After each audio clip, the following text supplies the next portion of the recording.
Bonjour, bienvenue dans cette vidéo sur le thème de l'hypersensibilité. Tout d'abord, nous allons explorer les différentes caractéristiques de l'hypersensible, ensuite ses besoins, et enfin quels sont les outils qui peuvent aider à canaliser le flux émotionnel. Commençons par ce qui se passe dans le cerveau. Ici, le cerveau est présenté du dessus. Le cerveau gauche est plutôt en lien avec la logique, la planification, le côté rationnel. De l'autre côté, le cerveau droit est plutôt spécialisé dans la créativité, l'imagination, l'intuition, les perceptions sensorielles et les émotions. La personne hypersensible a plutôt un fonctionnement cerveau droit. Cela ne veut pas dire qu'il n'est pas capable de planifier, de raisonner ou de faire preuve de logique, mais qu'il a tendance à être plus aux prises à ses émotions et ses perceptions sensorielles. Ce qui explique que l'on observe souvent une hyperesthésie fréquente, c'est-à-dire une tendance à avoir des sens plus développés que la moyenne. Qu'est-ce que ça implique? Au niveau du toucher, il est fréquent que la personne hypersensible recherche le confort avant tout. Par exemple, au niveau vestimentaire, il va préférer s'habiller confortablement. Les vêtements trop serrés, inconfortables, les textures qui grattent, très peu pour lui. Il peut également avoir une sensibilité au toucher et ne pas supporter certains contacts physiques. On peut le voir aussi quand il va chez le coiffeur avec les petits cheveux coupés qui viennent gratter la nuque. Pour finir dans les exemples, il est aussi fréquent dans cette population de retirer les étiquettes des vêtements qui viennent gratter la peau. Au niveau auditif, il est fréquent que ces personnes aient une sensibilité à certains sons.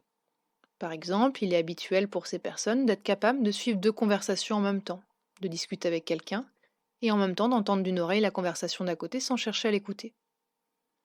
La personne hypersensible peut également entendre des sons que les autres n'entendent pas. Par exemple, les thermos peuvent faire un petit bruit quand on les ferme d'une certaine façon. Généralement, personne ne l'entend à part la personne hypersensible qui va même hyper focaliser tant qu'elle n'a pas trouvé la source du bruit. Il est aussi fréquent qu'elle sursaute facilement au moindre bruit, même si ça n'est pas toujours un bruit fort. Au niveau visuel, la personne hypersensible a souvent une attirance pour les choses esthétiques, les jolies couleurs, les formes harmonieuses. Il peut être sensible au changement de luminosité lorsqu'il change de pièce ou qu'il sort à l'extérieur. Il est aussi très sensible aux détails et peut parfois percevoir des choses que les autres personnes ne voient pas. Par exemple, le petit brin d'herbe qui pousse dans le bitume ou le petit mouvement d'un insecte, d'un petit animal en promenade dans les bois, les petits coquillages parmi tant d'autres à la plage, etc.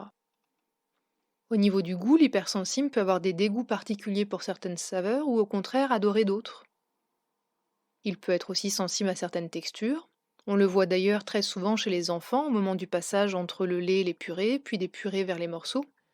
Certains enfants et adultes ne supportent pas la texture de la purée ou au contraire les petits morceaux. Au niveau de l'odorat, il est fréquent que les personnes hypersensibles sentent des odeurs que les autres ne sentent pas. Ou alors d'être très sensibles à certaines odeurs comme les odeurs synthétiques ou les odeurs fortes. Au niveau de cette hyperesthésie, chaque personne hypersensible a sa propre spécialité. Certains vont avoir des petites touches sur les cinq sens, d'autres vont être très prononcés sur les cinq, ou alors il peut y avoir seulement deux ou trois sens vraiment exacerbés et pas les autres. Ce qu'il est important d'avoir en tête pour vous, si vous êtes hypersensible, c'est d'observer quels sont les sens qui sont très développés et de trouver des stratégies dans votre quotidien pour éviter un maximum la saturation des sens. Cette saturation amène beaucoup de fatigue, car les sens sont sursollicités dans la journée. Par exemple, pour l'audition, cela peut être d'avoir des boules qui ou un casque anti-bruit dans les situations bruyantes ou quand vous avez besoin de vous concentrer. Pour le visuel, peut-être de porter régulièrement des lunettes de soleil. Au niveau olfactif, cela peut être d'avoir des huiles essentielles avec vous. Au niveau du goût, de sélectionner les choses qui vous conviennent ou d'aménager. Par exemple, si vous n'aimez pas la texture des légumes, cela peut être de les faire en purée, en soupe, voire en tarte. Et pour le toucher, cela peut être de sélectionner les vêtements qui vous conviennent et dans lesquels vous êtes confortable, voire même de mettre une certaine limite au niveau des contacts physiques. Si on en revient au cerveau, chez les personnes hypersensibles, il y a plus de neurones, ce qui implique qu'il y a beaucoup plus d'informations dans la tête de l'hypersensible. Il y a également plus de connexions entre les neurones. C'est pour cela que l'hypersensible a en général ce qu'on appelle le petit vélo dans la tête qui tourne continuellement. Les connexions sont également plus longues, ce qui fait que l'hypersensible a une pensée en arborescence. La pensée en arborescence, c'est le schéma que l'on a vu pour l'hyperesthésie. On a une idée centrale dans la tête, et en même temps ça fait penser à une multitude de choses différentes simultanément avec toutes les caractéristiques possibles et imaginables. Ce qui peut donner l'impression que la personne hypersensible saute du coq à l'âne, pourtant dans sa tête c'est très logique. Sauf que les autres n'ont pas toujours les liens pour comprendre comment il en est arrivé là. À l'inverse de la pensée en arborescence, on retrouve la pensée linéaire. On a un problème ou une situation qui amène à une idée, puis une caractéristique, puis encore une autre, mais pas de ramification simultanée. Il n'y a pas un système de pensée mieux qu'un autre, les deux fonctionnements peuvent être assez complémentaires l'un et l'autre. C'est aussi ce qui explique une difficulté au choix, même parfois pour les choses simples comme comment s'habiller le matin. Dès que l'on doit acheter quelque chose, comme une machine à laver ou un téléphone portable, etc., l'hypersensible va regarder toutes les caractéristiques et comparer, puis sélectionner, et en même temps hésiter parce que on sait pas quoi, on sait jamais, et puis souvent il finit par choisir et se dit mince, l'autre aurait été pas mal aussi. Les connexions entre les neurones sont également plus épaisses, ce qui fait que l'information dans la tête est très rapide. On en revient au petit vélo dans la tête à qui on a mis même un petit moteur pour aller encore plus vite. Le côté cerveau droit permet aux hypersensibles d'avoir une empathie assez importante et d'être capable de se connecter aux émotions des autres. L'empathie implique que l'on ressent l'émotion de l'autre tout en sachant que cette émotion n'est pas la nôtre. Sinon, on est dans de la sympathie, où là, les émotions se mélangent. Tant que la personne hypersensible se sent submergée par les émotions des autres, il est fort probable qu'il soit au départ plutôt dans de la sympathie et vive la même émotion que l'autre personne en face. Cela demande parfois un peu de temps pour prendre un peu de recul, se détacher de l'émotion de l'autre, et cela n'empêche pas de se sentir ému par les situations émotionnellement fortes. Un des cas assez fréquents, c'est lorsque la personne hypersensible se trouve dans une salle d'attente.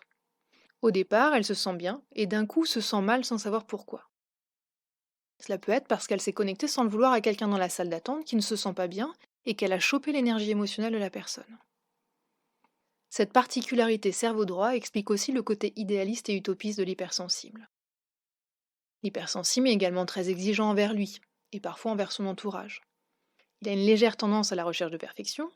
Le souci, c'est que ses objectifs sont très régulièrement irréalisables.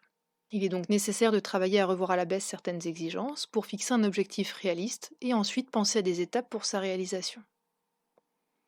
La personne hypersensible se sent souvent en décalage avec les autres. Elle a tendance à avoir des centres d'intérêt diversifiés ou très pointus sur certains sujets. Cela peut toucher différents domaines comme les loisirs, la musique, le cinéma, l'humour qui peut paraître à côté de la plaque, etc. Pour certains, ça peut être vécu comme l'impression d'être un extraterrestre, parce qu'on lui renvoie souvent le fait d'être trop. L'hypersensibilité est un trait de tempérament. Ce n'est pas quelque chose que l'on peut effacer. C'est la plupart du temps inné et il est très fréquent qu'au moins l'un des parents soit hypersensible même sans le savoir. Cela peut aussi apparaître suite à un traumatisme ou après les grossesses chez les femmes. Les dernières études ont montré une proportion environ de 30% de la population générale. Alors ce qui peut être intéressant, c'est de comprendre pourquoi ce trait de tempérament est-il héréditaire et pourquoi environ 30% de la population. Pour comprendre ça, on va repartir très loin dans l'histoire, au temps des Cro-Magnons. Et oui, rien que ça. À cette époque, on chassait le mammouth et on cueillait des baies pour pouvoir se nourrir. L'hypersensible, lui, n'est pas un chasseur. Avec son petit vélo dans la tête, il se serait posé beaucoup trop de questions sur comment tenir la lance, comment la lancer. Puis souvent, les effusions de sang, il aime pas trop, lui. Du coup, l'hypersensible restait avec les femmes et les enfants, les personnes âgées, et s'occupait de protéger la tribu, mais d'une autre manière. Ses super pouvoirs sensoriels, en quelque sorte, lui permettaient d'être un donneur d'alerte et de prévenir des dangers. Par exemple, il sentait les baies ou la viande pour vérifier si c'était comestible. Le goût lui permettait tout de suite de déceler si c'était bon ou non. Sa vue lui donnait l'opportunité de voir au loin certains mouvements dans la forêt ou les bosquets, et son ouïe lui permettait d'entendre le bruit des bêtes sauvages et donc d'envoyer la tribu en sécurité pour éviter de se faire attaquer. Le problème, c'est que dans nos sociétés, on a voulu mettre les hypersensibles de côté. Parce que les émotions, c'est bien gentil, mais ça gêne un peu, surtout quand c'est un peu trop. Et puis en plus, dans notre société de consommation, si on commence à écouter un peu trop les hypersensibles, tout s'effondre. D'où l'importance pour chaque hypersensible de comprendre ce qui se passe dans son corps pour pouvoir trouver sa juste place dans la société. Pour en revenir à nos amis Cro-Magnons, c'est sans doute un Cro-Magnon hypersensible qui a commencé à peindre des choses dans les grottes. On retrouve à la fois le fait de pouvoir mettre une trace et en même temps l'importance de l'esthétique. Avec tout cela, on en arrive à la question de l'hyperémotivité. L'hyperesthésie dont je parlais tout à l'heure vient alimenter l'hyperémotivité que je surnomme le tsunami émotionnel. Là où quelqu'un sans hypersensibilité va vivre des émotions comme une vague qui viendrait le chatouiller un peu, même si ça n'est pas toujours très agréable, va réussir à sortir de l'émotion assez rapidement. L'hypersensible, lui, c'est autre chose. C'est un peu comme si on le mettait dans une machine à laver et qu'on avait programmé l'essorage au maximum. Pour lui, les émotions, c'est très intense et surtout, ça peut parfois s'installer dans le temps, quelques heures, quelques semaines, voire quelques mois avant de réussir à sortir de certains états émotionnels intenses. Petit point important. La plupart du temps, une personne hypersensible va présenter à la fois une hyperesthésie et une hyperémotivité. Mais dans certains cas, il arrive qu'une personne hypersensible vive uniquement une hyperesthésie ou uniquement une hyperémotivité. Tout le monde va avoir des besoins de base. Nous le verrons dans d'autres vidéos. Mais dans l'hypersensibilité s'ajoutent des besoins spécifiques qui sont plus développés que ceux qui n'ont pas cette hypersensibilité. Pour la personne hypersensible, on retrouve l'authenticité relationnelle, qui est très importante. Le problème, c'est que personne ne peut être authentique à 100% parce que nous portons tous un costume ou un masque selon les situations et les personnes que l'on rencontre. Il est donc fréquent que les personnes hypersensibles vivent des crises relationnelles. Comme l'hypersensible vit généralement une hyperesthésie et une hyperémotivité, il a besoin de venir contrôler son environnement pour tenter d'être le moins aux prises à des sensations physiques ou émotionnelles désagréables. Le problème est que plus on contrôle et plus on se sent débordé puisque la vie nous amène forcément des imprévus. L'hypersensible a souvent besoin de cohérence dans les différents domaines de sa vie. Il a besoin de faire sens et de comprendre les choses. Faire quelque chose à un hypersensible s'il n'a pas compris, c'est assez compliqué. La personne hypersensible est aussi très sensible à la justice. Il bondit généralement lors de situations qu'il trouve injustes et peut militer pour ce qui lui tient à cœur. Cela rejoint le besoin d'équité qui a différencié du besoin d'égalité. Pour cela, j'aime bien l'image du papa et de ses deux enfants qui veulent voir derrière un mur. Il y a 3 caisses sur le côté. L'égalité implique que tout le monde a le même nombre de caisses. L'équité vise plutôt le résultat général. Ici, le papa est suffisamment grand pour voir 100 caisses, ce qui permet au plus petit d'avoir 2 caisses pour lui permettre de voir derrière le mur.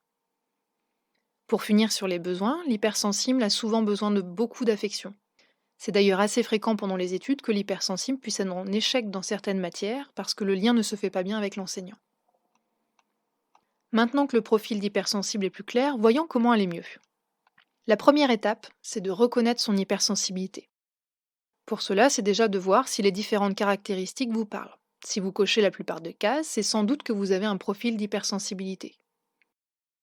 La deuxième étape est de connaître un peu mieux le profil d'hypersensible. C'est ce que nous avons essayé de faire aujourd'hui dans les grandes lignes. Je vous mettrai quelques références de livres ou de documents si vous voulez aller plus loin.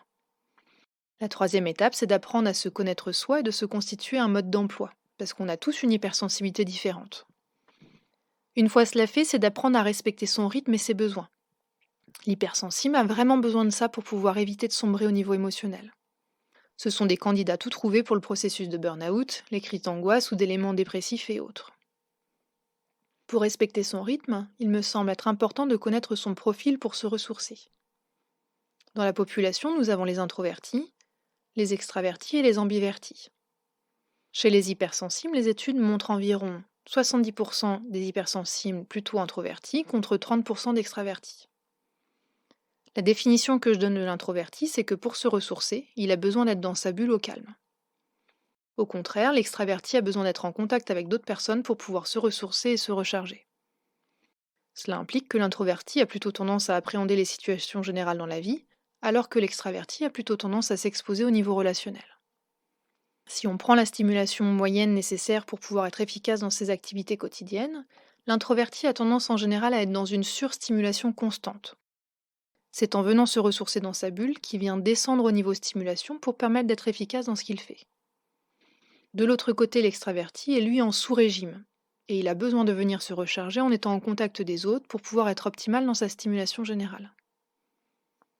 Introverti-extraverti est un continuum, et nous avons donc entre les deux le profil d'ambiverti qui vient dans certaines situations être plutôt dans un besoin de bulle, et dans d'autres plutôt de venir rencontrer du monde pour se sentir bien.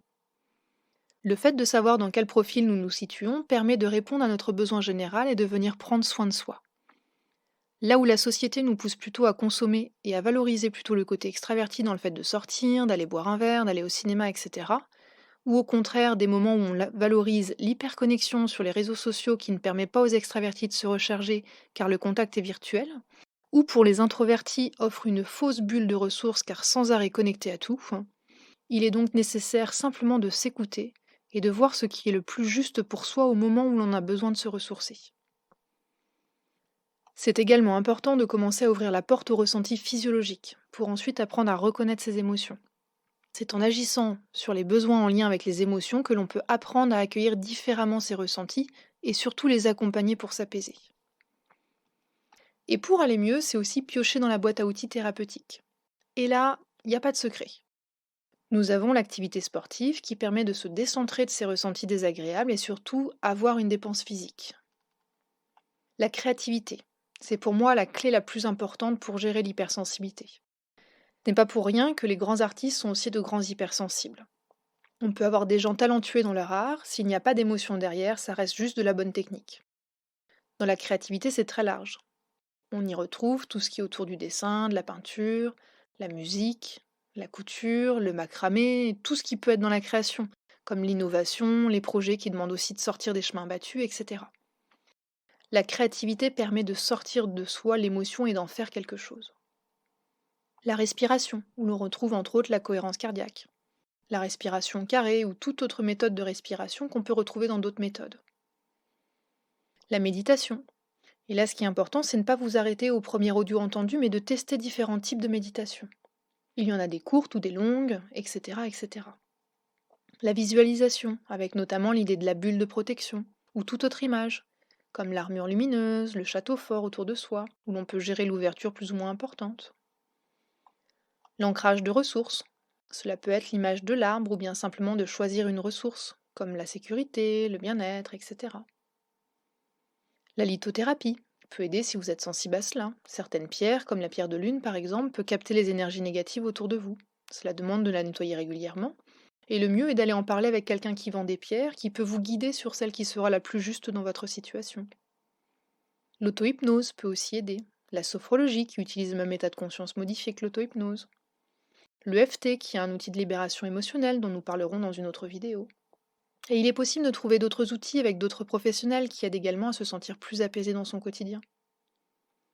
N'hésitez pas à piocher parmi ces différents outils, de tester ceux qui vous parlent le plus, de constituer votre propre boîte à outils. Et selon votre humeur, vous pourrez justement aller piocher dans cette boîte à outils pour récupérer celui qui vous correspond le mieux à cet instant-là. Merci d'avoir visionné cette vidéo. Si vous avez aimé le contenu, n'hésitez pas à vous abonner à la chaîne en cliquant sur la petite cloche, mettre un petit pouce en l'air et puis le partager au plus grand nombre. C'est en comprenant ce que nous vivons que nous pouvons réellement devenir acteurs de notre vie.